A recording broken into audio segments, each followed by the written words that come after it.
Welcome back to Not Creation Studio. நான் ராகுல். I am a comic artist. Last வீடியோவில் sunlight and ஷேடோஸை பற்றி பார்த்துருந்தோம். அதில் வந்து ரெண்டு கேரக்டர் மேலே ரெண்டு டிஃப்ரெண்ட் பொசிஷனில் சன்லைட் எப்படி அந்த கேரக்டர் மேலே விழுந்தால் எப்படி இருக்கும்னு பார்த்தோம். ஸோ அதோட கண்டினியூஷன் தான் இப்போ நம்ம பார்க்க போகிறோம். ஸோ இப்போ நம்ம என்ன பார்க்க போகிறோம்னா, அந்த சன்லைட்டு வந்து போன வீடியோஸில் வந்து பார்த்திங்கன்னா சன்லைட்டு வந்து, அதாவது சன்லைட்டுக்கு ஆப்போசிட்டாக ஒரு கேரக்டர் இருந்துச்சுன்னா, ஆப்போசிட் ஃபேஸ் பண்ணி கேரக்டர் இருந்துச்சுன்னா அது எப்படி அந்த கேரக்டர் மேலே சன்லைட் எப்படி விழுவும் அப்படின்னு சொல்லி நம்ம பார்த்துருந்தோம். அதே மாதிரி சைடில் திரும்பி இருந்தானா அந்த கேரக்டர் மேலே எப்படி சன்லைட் விழுவும்னு சொல்லி பார்த்துருந்தோம். இப்போ வந்து சன்லைட்டை ஃபேஸ் பண்ணுற மாதிரி இருந்ததுன்னா அந்த கேரக்டர் மேலே சன்லைட் வந்து எப்படி விழுவும், சன்லைட் அண்ட் ஷேடோஸ் வந்து எப்படி விழுவும் அப்படிங்கிறத நம்ம இந்த வீடியோவில் பார்க்க போகிறோம். ஸோ ஃபுல் அண்ட் ஃபுல் இந்த வீடியோ பார்க்க போகிறோம். ஸோ பார்க்கலாமா? கமான்.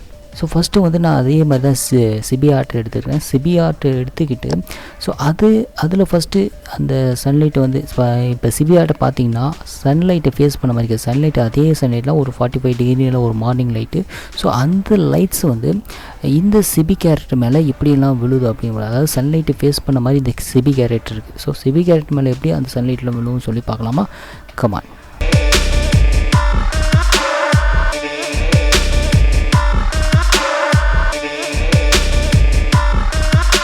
ஓகே, இப்போ நான் வந்து சிபி கேரக்டரில் சன்லைட் எப்படி விழுதுன்னு வரைகிறேன். ஸோ அது எப்படி விழுதுன்னா, எங்கெங்கே விழுவுன்னா ஃபஸ்ட்டு வந்து இந்த ஃபேஸில் ஃபுல்லாகவே விழுந்துடும். அதாவது ஃப்ரண்ட் ஆஃப் ஃபேஸில் எல்லாமே விழுந்துடும். அண்டு ஸோ வேறு எங்கெங்கெல்லாம் விழுவுன்னு பார்த்தீங்கன்னா சன்லைட் வந்து எங்கே விழாத ஷேடோஸ் வந்து எங்கே விழுவுன்னு பார்த்தீங்கன்னா பேக் சைடு, அதாவது கேரக்டரோட பேக் சைடு ஃபுல்லாகவே ஷேடோஸ் வந்து ஃபுல்லாகவே விழுகும். ஏன்னா ஃப்ரண்ட்டில் ஃபுல்லாகவே லைட்ஸ் வந்து ஃபார்ம் ஆகிடும். ஸோ அதுக்கு ஆப்போசிட் டைரெக்ஷனில் வந்து ஷேடோஸ் ஆப்வியஸ்லி இருக்கும். அண்ட் எங்கே ஸோ அடுத்தது வந்து என்னென்னா, அதாவது சிபி கேரக்டர்னு வரும்போது அதோட ஹெட்டு வந்து பாடியை விட ரொம்ப பெருசாக இருக்கும். ஓகேங்களா? ஸோ அப்போ வந்து இந்த சன்லைட் வந்து இன்க்ளைண்ட் ஆங்கிளில் விழுது. ஸோ அப்போது என்ன ஆகுனா, இந்த இன்க்ளைண்ட் ஆங்கிளில் விழுறதுனால இந்த ஷேடோஸ் இருக்குதுமா, ஷேடோஸ் வந்து எங்கன்னா அந்த கேரக்டருக்கு பாட்டம் ஆஃப் அதாவது ஹெட்டுக்கு கீழேயும் ஷேடோஸ் வந்து வரும். ஓகேங்களா? ஸோ ஷோல்டர், அதாவது ஜஸ்ட் ஏரியாவுக்கு மேலே, ஸோ அந்த மாதிரி வரும். அப்புறம் அந்த ஹேண்ட் இருக்க ஏரியாவில் வரும். அதுக்கப்புறம் என்னென்னா ஷேடோஸ் வேறு எங்கெல்லாம் விழுவும் அப்படின்னு பார்த்தீங்கன்னா, அந்த ஷர்ட்டோட ஹேண்ட் இருக்குது தெரியுமா, ஹேண்டோட எட்ஜு. ஸோ ஓகேங்களா, ஷர்ட்டு ஹேண்டோட எட்ஜில் ஷேடோஸ் வந்து பாருங்கள், அதுவும் இன்க்ளைண்டாக விடும். ஏன்னா சன்லைட் வந்து இன்க்ளைண்டான ஆங்கிளில் விழுவதுனால சன்லைட் விழுவும். அதே மாதிரி ஷர்ட்டோட எண்டு, ஸோ ஷர்ட்டோட எண்டும் சரி பேண்ட்டோட எண்டும் சரி, ஸோ ஷேடோஸ் வந்து இன்க்ளைண்டாக கீழே விழுந்துருக்கும்.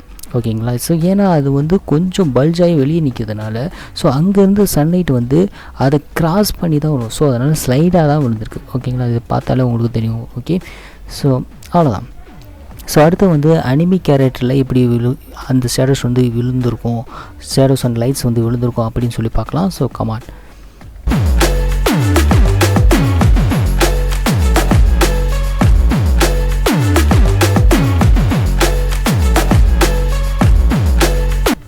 ஓகே, இப்போ அனிமி கேரக்டரில் ஷேடோஸ் எங்கெங்கே விழுதுன்னு பார்த்தீங்கன்னா, அதாவது ஸ்ட்ரைட்டாக ஃபேஸ் டு ஃபேஸ், அதாவது சன்லைட்டை ஃபேஸ் டு ஃபேஸ், அதுவும் இன்க்ளைண்ட் ஆங்கிளில் இருக்க ஒரு மார்னிங் சன்லைட்டை பார்க்குறோம். ஸோ அப்போ இருக்க என்னென்னா கரெக்டாக அந்த ஃபேஸில் எப்போவுமே விழும். அண்ட் தென் ஃபேஸில் பல்ஜாகி இருக்குது அப்படின்னு சொல்ல போனால் நோஸு. ஸோ நோஸு கீழே கொஞ்சம் லைட்டாக ஷேடோஸ் வரும். அண்ட் அந்த கண்ணோட இமை இருக்குதுமா, ஸோ அந்த இடத்துலையும் ஷேடோஸ் கொஞ்சம் வரும். அப்புறம் வந்து நான் தான் சொன்னேன் நெக்கு, ஸோ நெக் போர்ஷனில் ஸோ அந்த ஷேடோஸும் கொஞ்சம் வரும். ஏன்னா இட்ஸ் இன்க்ளைண்ட் ஆங்கிளாக தான், ஸ்ட்ரைட்டாக உள்ள ஸ்ட்ரைட்டாக இருந்தால் இந்த ஆங்கிள் வராது. பட் இன்க்ளைண்டாக உள்ளப்போ ஸோ இந்த ஹெட்டோட ஹெட்டுங்க அந்த ஜா லைன்ஸ் வந்து கீழே ஷேடோஸ் வரும். அண்டு வேறு எங்கெங்கெல்லாம் ஷேடோஸ் வரும்னா ஷர்ட் ஃபோல்டிங் ஏரியாஸ் எல்லாத்துலேயுமே ஷேடோ வரும். ஃபோல்டிங் ஏரியாவோட பாட்டம்ஸில் ஷேடோஸ் வரும். ஓகேங்களா? ஸோ இங்கே ஏகப்பட்ட ஃபோல்டிங் இருக்கிறதுனால ஸோ அந்த ஃபோல்டிங்கில் இருக்க மிட் ஆஃப் ஏரியாவில் எல்லா இடத்துலையுமே ஷேடோஸ் வந்து ஆக்குபை பண்ணும். ஓகேங்களா? ஸோ அண்ட் தென் வேறு எங்கெங்கெல்லாம் இருக்குது, வேறு எங்கன்னா அதே மாதிரி தான் ஹேண்டோட எண்டு. ஸோ அந்த ஹேண்டு ஜாயிண்ட் ஆகிற area and bottom of the பேண்ட்டோட பாட்டம், பேண்ட் அண்டு ஷர்ட்டுக்கான மிடில் ஆஃப் த ஏரியாவிலையும் அந்த ஷேடோஸ் வந்து ஃபார்ம் ஆகும். ஓகேங்களா? ஸோ அதே மாதிரி ஹேருக்கு சைடும் ஃபார்ம் ஆகும். ஸோ அவ்வளோதான். இப்படி ஃபேஸ் டு ஃபேஸ் அந்த சன்லைட்டை விழும்போது அது ரொம்ப ஈஸியாக இருக்கும். எங்கெங்கெல்லாம் விழுனா ஒரு ஷேடோஸ் எங்கெங்கெல்லாம் இருக்குன்னு பார்த்தீங்கன்னா கொஞ்சம் ஃபோல்டிங்கான ஏரியாவில் மட்டும்தான் இருக்கும், மற்றபடி எதுவும் இல்லை. ஸோ அவ்வளோதான். ஸோ அவ்வளோதான் மக்களே.